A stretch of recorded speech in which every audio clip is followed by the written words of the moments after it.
belly with cucumber nga ang pulutan natin for today's video. Charot lang, ulam yon, ulam. Masama na nga ang pakiramdam mo, abay pulutan pa din ang nasa isip. Pwede nga kasi tong pampulutan at pwede ding pang ulam. Pagka uwi ko nga guys galing ng trabaho ay sinimulan ko na nga ang aking gawain. Naghugas muna ako ng aking pinagkainan.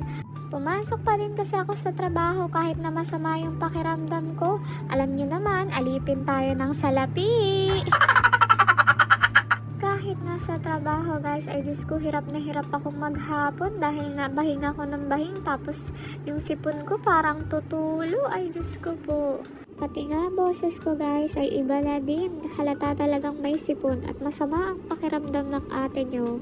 Hindi nga ako maka-absent dahil nga nahihiya ako, dahil nga malapit na ako mag-resign at malapit na akong lumipat. So syempre, yun, pinasukan ko pa din kahit na masama yung pakiramdam ko. So, balik na nga tayo guys dito sa aking ginagawa. At heto na nga guys, hindi ko na nga binidyo yung pagpiprito.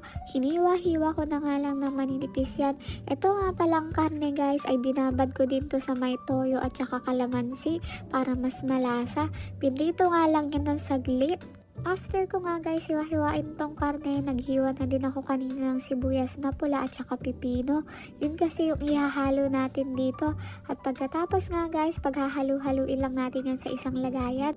Titimplahan nga lang natin ito guys ng asukal na pula, paminta, tapos suka. Pwede din naman kalamansi. Wala kasi akong kalamansi kaya suka na lang yung inilagay ko.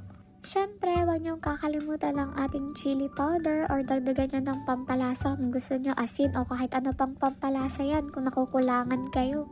Alam niyo ba guys, napanood ko nga lang ito sa may Black App at ginaya ko lang din. First time ko nga lang din gumawa nito at first time ko lang din matikman tong ganto na pwede palang gawin ito na para siyang kinilaw. Alam niyo yun? Tapos kung marami kayong chili powder o kaya siling labuyo, mas masarap siya. Talagang pampulutan to guys. Kung ito yung ihahapag nyo sa may kainuman nyo, ay Diyos ko malamang. Ubus talaga nila to. Malamang ito yung titirahin nila ng titirahin.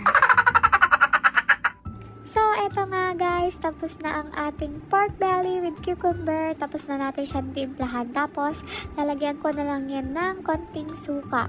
Wala nga kasing kalamansi, so ito nga ang ating alternative. After nga ilagay lahat ng ingredients guys, ay hahalo-haluin lang natin itong ating kinilaw. At tingnan nyo naman talaga. Pagkasarap nito, promise. Ngayon ko lang ito nagawa, pero masarap pala talaga siya.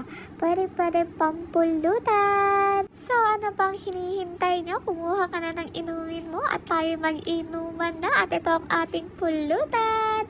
Yun lang guys for tonight's video. Bye-bye! Thank you for watching!